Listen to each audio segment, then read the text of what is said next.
Salah satu hukum dasar dari listrik statis adalah hukum Ohm. Hukum Ohm ini menyatakan bahwa besarnya arus yang mengalir melalui suatu kawat berbanding lurus dengan besar beda potensial dan berbanding terbalik dengan besar hambatan. Di dalam persamaannya, kalau kita buat persamaan matematisnya, I sama dengan V per R. I ini berbanding lurus dengan V dan berbanding terbalik dengan R, di mana I ini adalah kuat arus yang mengalir di dalam kawat penghantar. Kita biasa ukur dalam satuan ampere. V adalah beda potensial atau besar tegangan yang biasa diukur dalam volt, dan R ini adalah besar hambatan atau resistansi, lambangnya R, yang biasa diukur dalam ohm. Ini lambang ohm. Persamaan hukum Ohm tadi juga dapat ditulis dalam bentuk V sama dengan I dikali R. Nah, perhatikan untuk memahami arti dari hukum Ohm dalam kaitannya dengan sebuah rangkaian arus searah. Perhatikan bahwa V ini atau beda potensial yang kita ukur dengan volt itu dapat digambarkan dengan jumlah baterai. Kita tahu bahwa satu buah baterai yang kecil mempunyai tegangan atau beda potensial 1,5 volt ya. Jadi sejumlah ini kalau 3 buah baterai berarti 4,5 volt.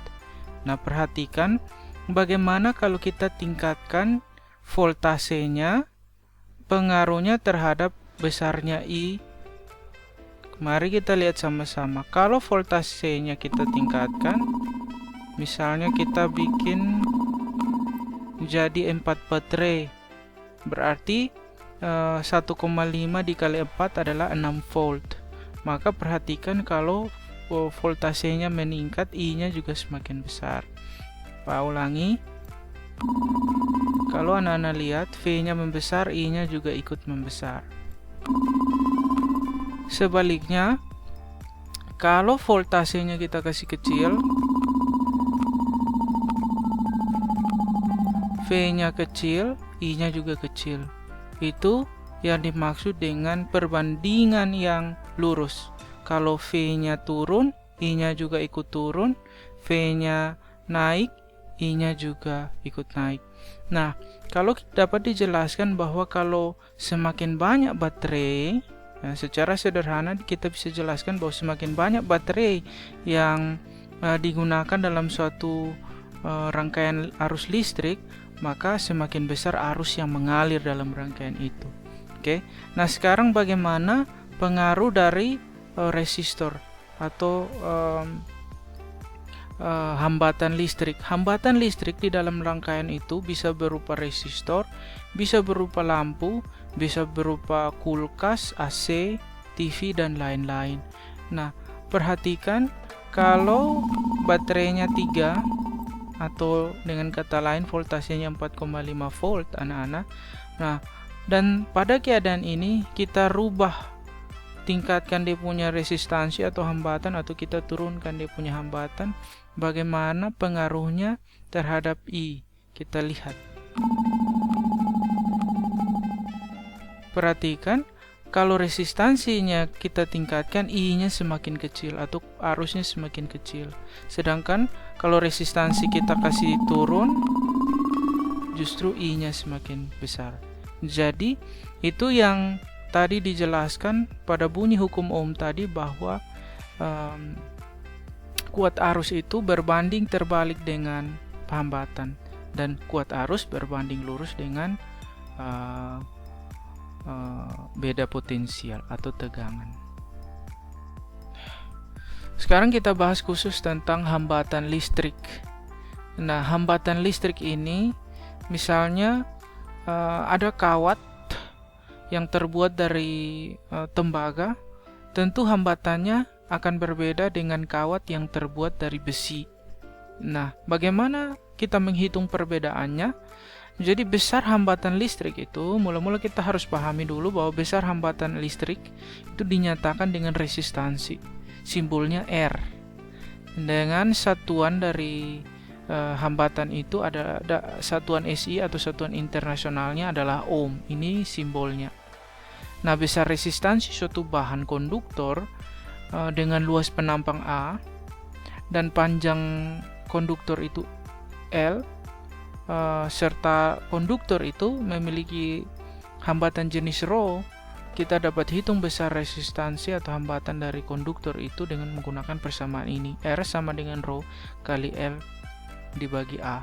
Nah, kalau misalnya ada dua buah jenis konduktor, yang pertama misalnya tembaga, yang kedua misalnya aluminium, panjangnya sama, dimensinya sama, luas penampangnya sama, tetapi dia akan menghasilkan hambatan yang berbeda karena ada resistivitas bahan dari tembaga dan aluminium itu berbeda. Nah, dari persamaan ini juga dapat kita lihat bahwa panjang suatu bahan, panjang kawat misalnya, itu berpengaruh dengan besarnya hambatan. Luas penampang dari kawat juga berpengaruh dengan besarnya hambatan.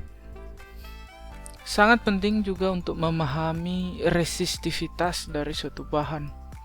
Nah, resistivitas itu sendiri, lambangnya ρ tadi, adalah kemampuan dari suatu bahan untuk mengantar arus listrik.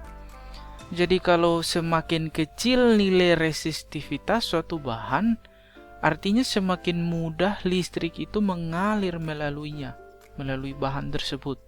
Ini ada beberapa data resistivitas bahan. Ini ada platinum, nilai resistivitasnya adalah 10,6 kali 10 pangkat minus 8 ohm meter. Besi nilainya ini lebih kecil, yaitu 9,71 kali 10 pangkat minus 8. Aluminium lebih kecil lagi, yaitu 2,65 kali 10 pangkat 8. Nah, yang paling kecil di sini adalah tembaga dan perak. Artinya tembaga dan perak ini adalah bahan yang paling bagus kalau digunakan untuk sebagai penghantar arus listrik. Itulah mengapa anak-anak kalau kabel-kabel di rumah kita itu semua terbuat dari tembaga, karena resistivitas bahan, nilai resistivitas bahan tembaga itu sangat kecil, sehingga akan mudah arus listrik itu mengalir di dalam tembaga.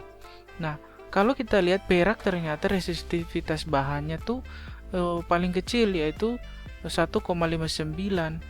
Pertanyaannya, kenapa anak-anak kita tidak gunakan perak saja tapi gunakan tembaga?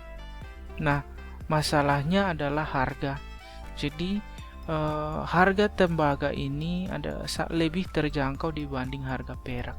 Bayangkan kalau kita mau buat kabel dari sini sampai Soe, panjangnya kita gunakan perak, maka sudah terlalu banyak biaya kita keluarkan untuk membeli perak. Dan kalau kita gunakan tembaga, biayanya jauh lebih murah. Nah, sekarang kita lihat satu animasi yang akan menggambarkan bagaimana konsep resistivitas itu. Ini animasinya, anak-anak. Jadi di sini ada persamaan dari resistansi atau hambatan tadi, yaitu R sama dengan ρ atau resistivitas bahan dikali L atau panjang suatu bahan dibagi dengan S. Kalau tadi S itu adalah area atau luas penampang dari bahan. Jadi kalau ini suatu kawat listrik, luas penampangnya S, panjang kawatnya L, ya kita bisa hitung dia punya nilai resistansi atau hambatan. Kalau misalnya ini kita tahu dia punya panjang, dia punya luas penampang, dan dia punya resistivitas bahan. Kita lihat, coba kita mulai lihat dengan jenis bahan. Misalnya di sini kita pilih bahannya ferrum. Ferrum ini besi ya. Besi itu memiliki nilai resistivitas tinggi, yaitu 0,097 mikroohmmeter.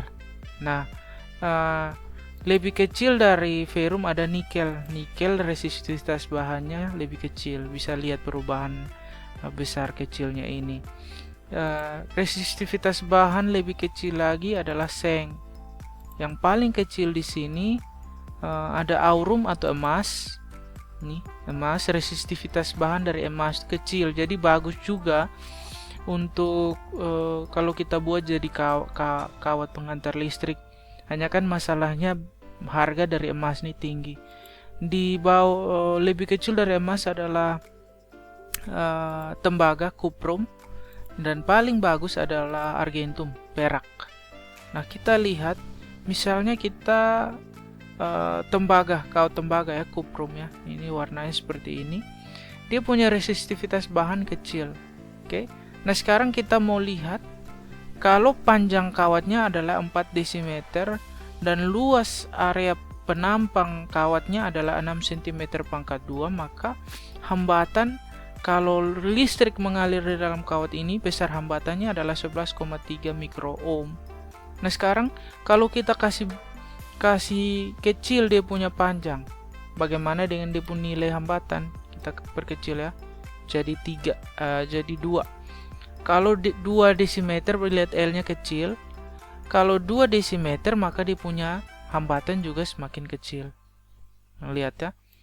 Kalau kita kasih besar dia punya L, hambatannya juga semakin besar, nilainya menjadi 14. Kalau semakin pendek nilai dari panjang kawat, berarti hambatannya juga semakin besar. Nah, sekarang kita lihat bagaimana, kita kasih kembali 4 desimeter, bagaimana pengaruh dari besar penampang terhadap besar hambatan. Kalau penampangnya kita kasih kecil, ternyata dia punya hambatan semakin besar. Oke? Kalau penampangnya kita kasih kecil, berarti hambatan semakin besar, semakin sulit arus mengalir melalui ini kawat. Sedangkan kalau luas penampangnya kita kasih besar, justru semakin kecil hambatannya dan listrik itu akan semakin mudah mengalir. Dari keadaan tadi anak-anak, yang kita mau adalah supaya arus listrik itu bisa mengalir dengan lancar dan efektif di dalam kawat. Caranya adalah kita sebisa mungkin membuat hambatan dari kawat ini semakin kecil. Nah, pilihannya adalah kita bisa memilih bahan dari kawat ini yang mempunyai nilai resistivitasnya paling kecil. Tetapi kalau kita pilih perak, mahal dia. Makanya paling terjangkau adalah orang PLN pilih tembaga, karena nilai resistivitasnya kecil dan harganya juga murah. Pilihan berikut untuk membuat dia punya hambatan dari kawat ini semakin kecil adalah dengan membuat ukuran penampang dari kawat ini semakin besar. Karena saat ukuran penampang kawat ini semakin besar, anak-anak, dapat kita lihat bahwa nilai R atau hambatannya semakin kecil. Nilai hambatan yang semakin kecil mengakibatkan arus mengalir lebih besar di dalam kawat. Oke? Nah, yang berikut adalah kita kasih pendek dia punya kawat. Semakin pendek kawat, maka nilai hambatan kawatnya semakin kecil, arusnya mengalir semakin besar. Nah, persoalannya di sini misalnya kita mau alirkan listrik dari pembangkit listrik tenaga uap di Bolok sampai ke Soe. Jarak Kupang ke Soe itu sekitar 100 kilo.